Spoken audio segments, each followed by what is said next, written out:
Welcome, gentlemen, to the Dungeons & Dragons homebrew world of Aurora. I wanted to think outside of regular modules and cook something original up. Tonight, we embark on a journey where literally light clashes with darkness, where heroes rise and demons come from the shadows. I take it you guys got my Google Doc with all the lore I wrote? Yeah, man. That had a lot of pages. I wasn't finna read a book. Well, I have given this homebrew a lot of thought. Actually, did you guys read it? No, had no time, Ben. No time at all. I was too busy writing a book of my own. The Art of the Weave It is the best-selling spell book of all time. This grimoire is just terrific. It highlights all of the accolades of Eldor and Glamoriv. The titans slain, the dragons defeated, the glory, the pain, even the hearts of the young maidens broken along the way. Great stuff. Believe me. Titans? Dragons? Geez, really, Donald? You know we are all at level 1, right? Level 1 for your character would be very limiting. Yes, but not for Eldor and Glamorweave. His long golden hair said to have been spun by the divine himself. Aha! I see you referenced the deity of this kingdom. I knew it, Donald. You did read the doc. I may have skimmed it, Shabibo, yes, but it was just to give a frame of reference to all the places and people that admire Eldor the Magnificent. Ahem. Anyways, Ben, I have to say 199 pages of lore was quite a lot. But I managed to read most of them. I find homebrews really interesting. And this really compelled me to dive on in and create a character that was out of my comfort zone. Thank you, Barrick. I am glad you appreciated all the hard work. I was very passionate about this story. I read the thing too. Loved the part about the, the thing. Excuse me. What? What thing? You will have to excuse Joe Shabibo. You see, you are what you eat. That's what they say. Everyone says it, and Joe's brains are unfortunately just ice cream because all he eats is ice cream. His ice cream brain is melted in the room's temperature. Oh, shut up, fat ass. If you are what you eat, then you are a greasy, fat Big Mac. I'm not fat, Joe. This bulk you see before you is the result of my high-protein diet and my carb loading. This is the same diet that they give powerlifters. You know, I wouldn't expect someone with a melted brain to understand this, though.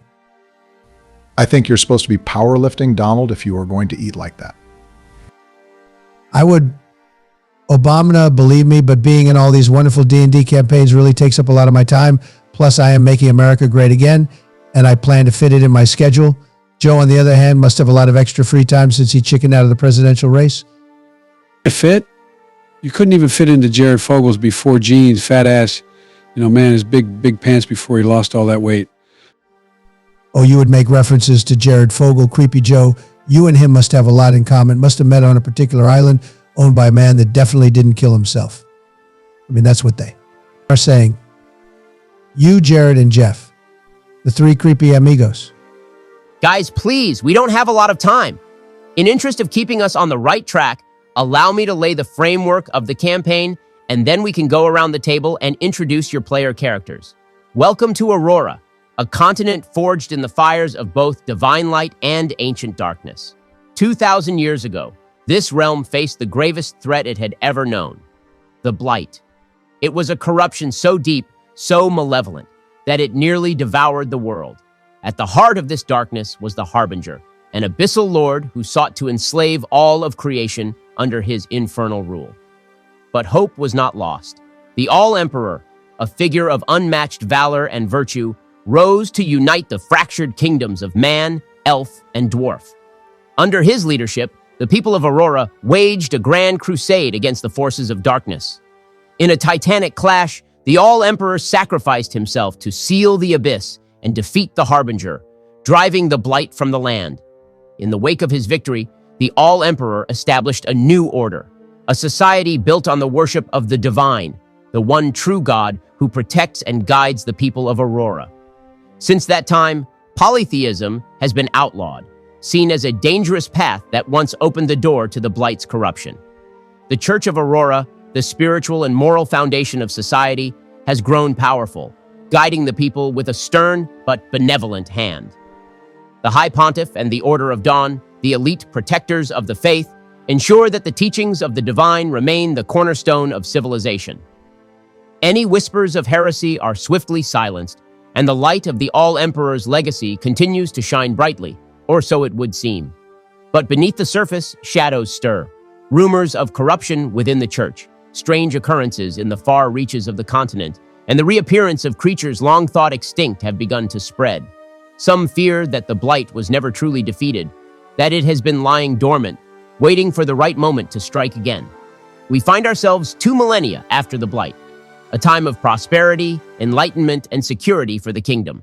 As I said, no abyssal sightings for centuries, and the kingdom mostly deals with goblin skirmishes and orc battles against the orcish tribals outside the nation's borders.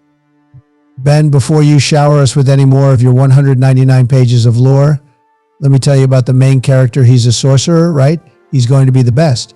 In fact, many people, I don't say this, but many people already think he is the best. Just like everything I do, it's going to be tremendous. I'm playing Eldoran Glamourwave, a sorcerer with incredible powers, charisma off the charts, and a smile that could sell ice to Eskimos. He wrote this book based off his amazing feats and adventures, The Art of the Weave. In it highlights how he's defeated the Titans of old, wielded Excalibur, clasped the Golden Fleece, and slayed the vicious dragon. Very good, Donald. What about you, Joe? Yeah, man, I really like the part about, the thing. Oh, that's right. I remember Ben. He's talking about God the Divine. That's for some reason his word for it.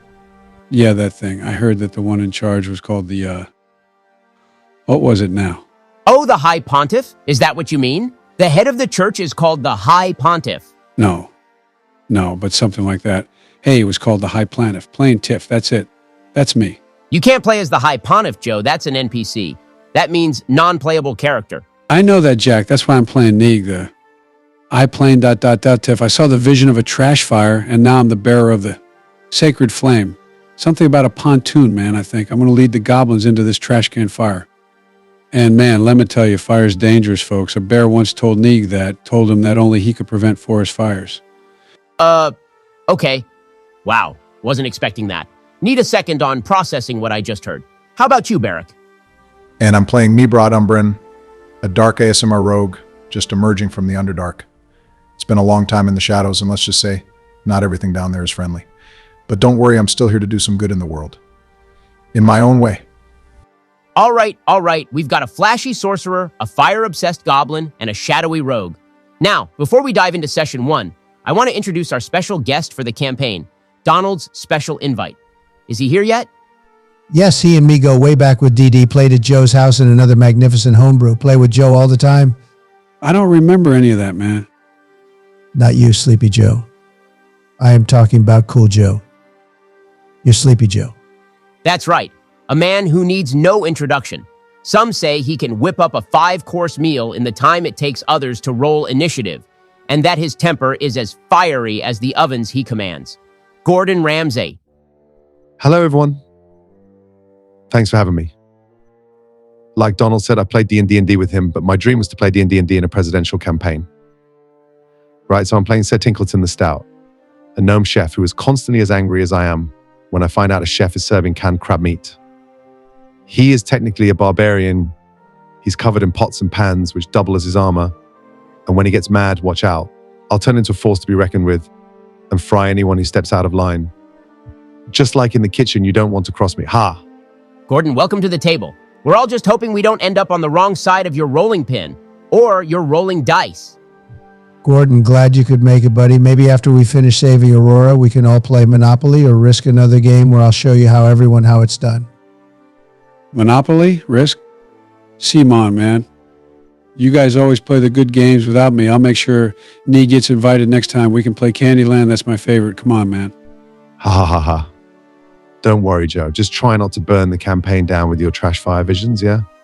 All right, gentlemen, let's focus. Here's the exciting beginning, the flicker before the flame of your adventure. You see, you all will be starting in a tavern. How original. Hey, get this notification off of me. Hey everyone, before you close this video, please don't forget to like, comment, subscribe, and share this video so more people can join in on the fun. We've got an epic campaign that is based off the story of my IRL tabletop homebrew, and your support really helps us keep this going. Well, folks, that wraps up our session for today. I want to extend a massive thank you to everyone who tuned in.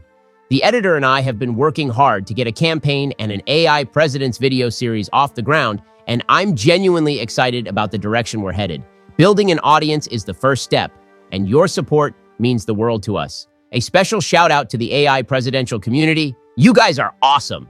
Huge thanks to Crafty GG, the absolute GOAT, Melchitron, Tekken AI, Kokomimi, and Brickhouse AI for answering my endless questions and offering invaluable advice. There are too many D&D AI presidents channels out there to name them all, but trust me, I've seen every single one of you, and you're all crushing it. And remember, folks, if you enjoyed this, make sure to like, comment, subscribe, and share. We've got more epic adventures planned, and we want to bring as many people along for the ride as possible. Until next time.